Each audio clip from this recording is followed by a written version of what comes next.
Hindi medium क्यों lag कर रहा है, ये बात करते हैं। मेंस की स्ट्रेटजी आपको बहुत लोगों ने बताई हुई, ये पढ़ लो ये पढ़ लो ये पढ़ लो, रिपीट करने में कोई मतलब नहीं है ना। और अपन को क्या करना है कि हम उनके बराबर आए, ये चीजें कुछ करनी है। देखो जो इंग्लिश मीडियम के जो लोग सेलेक्ट हो रहे हैं ना, उनका बैकग्राउंड होता है आईआईटी, एमबीबीएस, एमबीए, मतलब आईआईएम से टॉप के इंस्टीट्यूट होते हैं। उनमें जैसे किसी ने बीटेक कर रखी है, तो बीटेक में क्या होता है, 8 सेमेस्टर होंगे। 8 सेमेस्टर में 8 तो फाइनल पेपर होंगे और 8 ही मिड टर्म आते हैं, ठीक है। 16 पेपर वो लोग लिखते हैं 4 साल में। अपन लोग बीए की हुई है, 3 पेपर लिखेंगे, ठीक है। और उनके पेपर का परफॉर्मेंस कैसी होती है,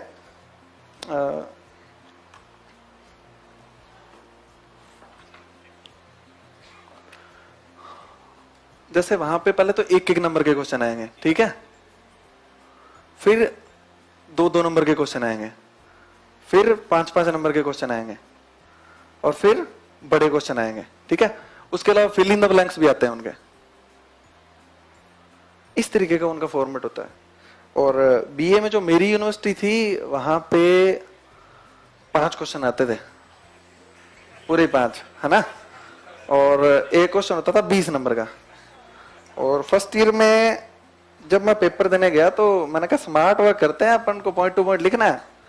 तो 36 पेज होते हैं कॉपी में, तो मैंने क्या किया, 15 पेज में पूरा पेपर कर दिया। पॉइंट पॉइंट लिखे अच्छे से, सुंदर सुंदर बढ़िया, मतलब फ्लो चार्ट भी बनाए, सारणी भी बनाई। और मार्क्स आए थे 50% फर्स्ट ईयर में। तो मैं गया, मेरे कई सीनियर, मैंने कहा यार ये क्या हुआ, मैंने तो अच्छी तैयारी की थी। और तो बोले कि भाई कॉपी कितनी भरी थी, मैंने कहा 15 बजे। ना 36 पन्ने भरने हैं पूरे के पूरे, है ना। तो नेक्स्ट ईयर में मैंने कहा ठीक है, मैंने कफन बांध के 36 के 36 भर के आया मैं पूरे। परसेंटेज बने 65। थर्ड ईयर में फिर 36, परसेंटेज बने 73।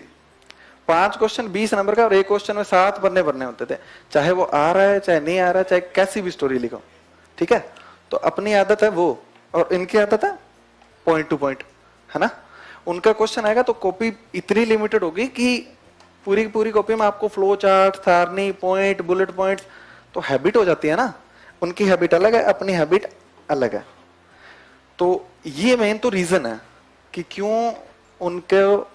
और अपन जब आंसर लिखेंगे, तो मैं तो देखता हूं, तो हम लोग इंट्रोडक्शन लिख देंगे 1 पेज का, तो और फिर जगह ही नहीं बचेगी, क्या लिखें क्या नहीं लिखें। फिर बोलेंगे अरे यार पेज ही कम थे। और फिर जब इतना भर देंगे पेज, तो लास्ट वाले 2-3 क्वेश्चन छूट जाएंगे।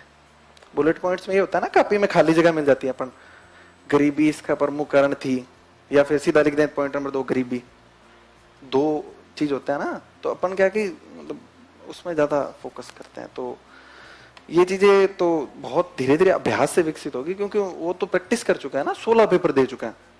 और बीच में वो लोग कुछ लिखते भी होंगे, नोट्स भी बनाते हैं, तो वो पॉइंट टू पॉइंट लिखते हैं कि ठीक है ये पॉइंट पॉइंट चेप के आने हैं लिखने। तो पहली चीज तो ये है कि सबसे बड़ा रीजन ये है कि हमको क्यों मार्क्स कम मिल रहे हैं। फिर फ्लो चार्ट तो अपन ने कभी बनाए नहीं होंगे, बीए वगैरह में कभी नहीं बनाए होंगे। फ्लो चार्ट, मैप, ये तो बनाते ही नहीं है, मैं भी नहीं बनाता था। सेकंड ईयर थर्ड ईयर में नहीं बना के आया मैं, फर्स्ट ईयर में बना के आया था, तो मार्क्स कम मिले थे। तो ये दिक्कत है। तीसरा दिक्कत है कि हमें इंग्लिश थोड़ी कम आती है ना।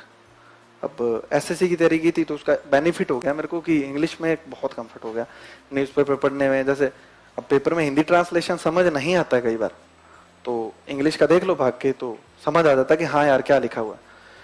तो एक काम हमें करना है कि इंग्लिश को थोड़ा सा इम्प्रूव तो करना पड़ेगा।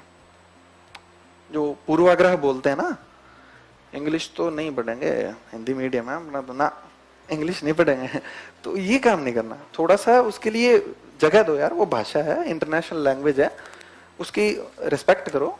मतलब ठीक है, उसको हमें ये नहीं है कि हम इंग्लिश में पारंगत हो जाएं, पर इतना हो कि हमें समझ आ जाए इंग्लिश।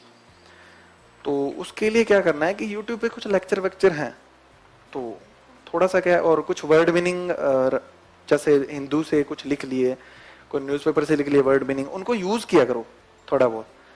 भाई हाँ ये वर्ड मीनिंग इसका था, ऐसे लाइन आई थी, वो लाइन ही लिख लिया करो। 15-20 मिनट अगर आप दिन में दे दोगे ना इंग्लिश को, 15-20 मिनट ही, रोज नहीं, एक दिन छोड़ के एक दिन भी, तो थोड़ा कंफर्टनेस है ना, वो बहुत जरूरी है। और अब पूर्वाग्रह बना के बैठ जाएंगे तो यूपीएससी तो अपने लिए चेंज नहीं करेगी, वो तो अनुवाद वैसे ही कंप्यूटराइज्ड होंगे, कितना मर्जी आंदोलन कर लें अपन। भाई बहुत बड़े बड़े आंदोलन हो गए ना, अभी तो सॉल्व तो नहीं हुई हिंदी मीडियम की समस्या। तो भाई सीधी सी बात है, जो लोग इंग्लिश सीखते हैं, कई लोग 20-20 लैंग्वेज भी जानते हैं, वो भी तो इंसान होते हैं ना। तो हमें तो एक थोड़ी सी सीखनी है और पूरी तो बोलनी ही नहीं है अपन को सिर्फ पढ़ना है कि हाँ इंग्लिश में इसका मतलब ये होता है। और जो पेपर लिखे हुए आते हैं उसमें इतना हार्ड इंग्लिश नहीं होती है, आप कभी पढ़ के देखना। जैसे प्रीलिम्स का पेपर था इस बार, दिया था किसी ने, साइंस ट्रैक के क्वेश्चन देखे थे, उसमें कैसे थे हिंदी में, से नहीं समझ आया ना, यही होता है, बहुत हार्ड मतलब अनुवाद काफी। तो अब इंग्लिश मेरी ठीक थी तो इंग्लिश वाले पोर्शन में से देख लिया, पर जब नहीं आएगी तो फिर क्या करेंगे। तो जब ये टॉपिक है ना, जैसे इकोनॉमिक्स हुआ, साइंस टेक हुआ, एनवायरमेंट के कुछ टॉपिक हुए, इसमें थोड़ा सा इंग्लिश का पर्सपेक्टिव भी देखा करो कि इंग्लिश में क्या पूछ रहा है।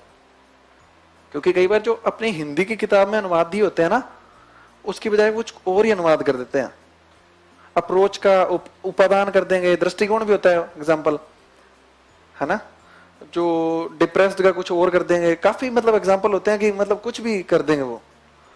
प्रतियोगिता सूचकांक, प्रतियोगिता, अपन ने ग्लोबल कॉम्पिटिटिवनेस इंडेक्स ही पढ़ा है हमेशा, अपन उसका पढ़ते ही नहीं हिंदी अनुवाद। वो तो ठीक है उसमें इंग्लिश बीच में लिखा हुआ था तो बच गए, अगर किसी को नहीं आती फिर क्या करेगा वो। और इंग्लिश देखने के आदी बनो कि हाँ इंग्लिश का, इंग्लिश देखने, जैसे टेस्ट देने जाते हो ना तो भी इंग्लिश लिखा करो। अब मैं कोई आपको ये नहीं कह रहा कि आप कोई अंग्रेज बन जाओ, पर थोड़ा समझ में आना चाहिए, इतना होना चाहिए, है ना। और हमने बात की थी कि आपका बैकग्राउंड और उसके बेस पे, और एक चीज और, जब आप तैयारी करो तो टॉपर्स की कॉपी देखते होंगे आप लोग, कौन कौन है टॉपर्स की कॉपी देखता है? नहीं मेरी तो ठीक है, पर जो टॉपर, रियल टॉपर है, जो फर्स्ट रैंकर, किसकी देखी है, किसने किसने देखे है? ये कम है। तो ऐसा है ना यार, उनकी कॉपी देखा करो।